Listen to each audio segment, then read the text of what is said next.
Welcome to the market money magnet guys. आज यहाँ इस वीडियो में हम बात करने वाले हैं एक ऐसे स्टॉक के बारे में जो इस निगेटिविटी में भी एक अच्छा परफॉर्मेंस आज उसने दिया है, पॉजिटिव परफॉर्मेंस में था। जबकि अगर आपने आज मार्केट देखा होगा तो आज हमें निफ्टी भी निगेटिव में देखने को मिला, करीबन 100 पॉइंट्स से निफ्टी निगेटिव में था। और अगर आप सेंसेक्स की बात करें तो सेंसेक्स भी हमें करीबन 300 पॉइंट से ज़्यादा की निगेटिविटी में ही देखने को मिला।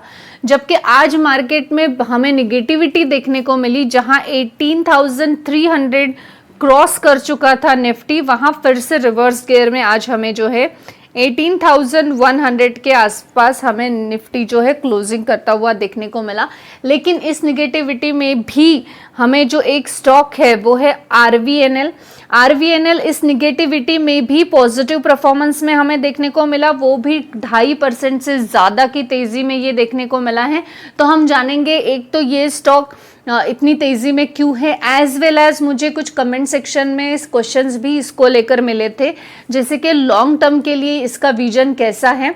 क्योंकि मैं हमेशा कहती हूँ कि स्टॉक में जो है एक टाइम के बाद करेक्शन आता है और स्टॉक नीचे जाएगा ही। करेक्शन आने के बाद स्टॉक में का प्राइस हमें कम होता हुआ देखने को मिलेगा और उसके बाद हमें फिर से एक अप मूव भी देखने को मिलती है अकॉर्डिंग टू रेजिस्टेंट और सपोर्ट लाइन के हिसाब से।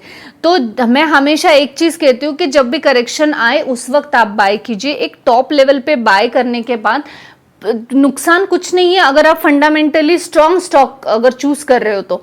लेकिन अब अगर आप में पेशेंस नहीं है और आप इसको होल्ड करके नहीं रख सकते तो जब भी करेक्शन आएगा यहाँ पे आप पैनिक हो जाते हो। तो यहाँ पे बहुत से लोगों को ये चीज़ का उनके मन में सवाल है कि अभी जैसे ये टॉप लेवल पर है तो हमें अभी यहाँ बाय करना चाहिए या नहीं। तो गाइज यहाँ पे आपको अगर बाय करना है तो जैसे मैंने कहा, आप में अगर पेशेंस है करेक्शन के वक्त भी आप होल्ड कर सकते हो। आपका विजन अगर कम से कम 5 इयर्स का या 5+ इयर्स का अगर आपका विजन है तो आप इस लेवल पर भी बाय कर सकते हो। सिर्फ यहाँ पे ये सवाल का जवाब कि हमें अभी बाय करना है या नहीं, यस और नो बोलिए, इस तरह के सवालों के जवाब ना मैं कमेंट सेक्शन में दूंगी ना मैं यहाँ दूंगी। क्योंकि ये चीज़ें जो है आपका हार्ड एंड मनी है, इसको हम वेस्ट नहीं कर सकते। तो आपको अगर बाय करना है तो जैसे मैंने कहा आप इसको इस लेवल पर भी बाय कर सकते हो। लेकिन अगर आपका विजन 5+ इयर्स का है तो आप कर सकते हो। अगर आप सोच रहे हो मैं इस लेवल पर बाय कर लूं और फिर ये स्टॉक नीचे कभी ना जाए, ऐसा नहीं होगा। स्टॉक में करेक्शन आएंगे ही, स्टॉक फिर से नीचे जाएगा ही। कंपनी अगर फंडामेंटली अच्छी है, बिजनेस अच्छा है, पोटेंशियल है उस कंपनी में, तो वो फिर से जो कंपनी है वो गिव बैक करेगी और फिर से हाई जाएगी। ठीक है, तो सबसे पहले अगर आप देखेंगे कि आज ये स्टॉक इतना हाई क्यों था, 2.5% की तेजी में क्यों था, जबकि पूरा निफ्टी सेंसेक्स आज सब कुछ निगेटिविटी में हमें देखने को मिला। तो उसके पीछे का मेन रीजन है 2248.9 करोड़ का इसे ऑर्डर मिला है।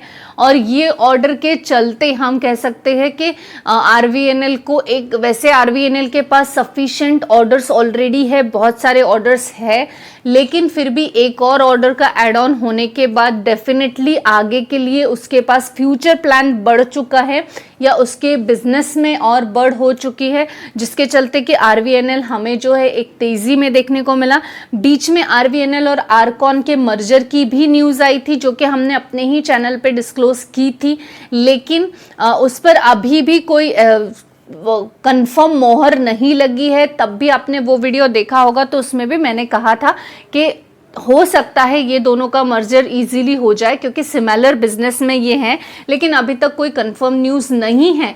तो जस्ट बिकॉज इनका मर्जर हो जाएगा ये बेसिस पे हम इसको स्किप करके आरकॉन खरीदे, ऐसा कोई भी जो स्ट्रैटेजी है ये रॉन्ग है। अगर आपको स्पेसिफिकली ये बाय करना है आप ये बाय करो, स्पेसिफिकली आरकॉन बाय करना है आरकॉन आप बाय कर सकते हो। मर्जर जैसी चीज़ें जो होती है ये हमें एक एडिशनल बोनस बोनस की जैसी है कि हमें एक एडिशनल बेनिफिट मिला है वहां से, जस्ट बिकॉज ऑफ कि फ्यूचर में ये हो सकता है, इसीलिए ये कॉस्टली है, वो नहीं है, मैं उसलिए वो बाय कर लेता हूँ, फिर मर्ज होके तो इसी में आ जाएगा। इस तरह की स्ट्रैटेजी से हमें नहीं चलना है, क्योंकि अभी कोई भी कंफर्म न्यूज़ ऐसी मर्जर की हमें देखने को नहीं मिली है। हो सकता है मर्जर हो जाए, दीपम की तरफ जो है इनका प्रपोजल पेंडिंग है, जहाँ पे विचार होगा कि IRCTC, IRFC, RVNL, रेलटेल इनके मर्जर किए जाने चाहिए या नहीं, क्योंकि बहुत से जो आइडेंटिटीज़ है ये कंपनियों से रिलेटेड अथॉरिटीज़ है वो इस मर्जर के खिलाफ है।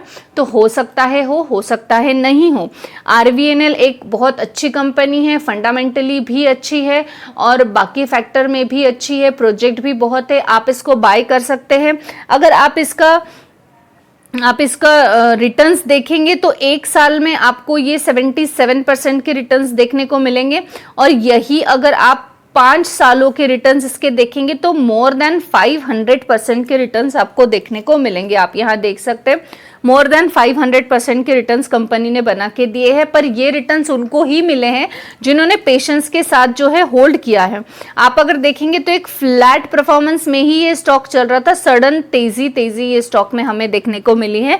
करेक्शन कभी भी हो सकता है, डेफिनेटली ऐसा नहीं है कि कंपनी में करेक्शन नहीं होगा ये, लेकिन आपको मैं ऑलरेडी बता चुकी हूँ कि किस तरह से आपको इसमें एंटर करना है, आपका विजन देख के आपको इसमें एंटर करना चाहिए। अभी तो एक ऑर्डर के चलते ये स्टॉक आज पूरे निगेटिविटी में भी पॉजिटिव में रहा है। आई होप गाइस आपको इंफॉर्मेटिव लगी होगी। Thanks for watching.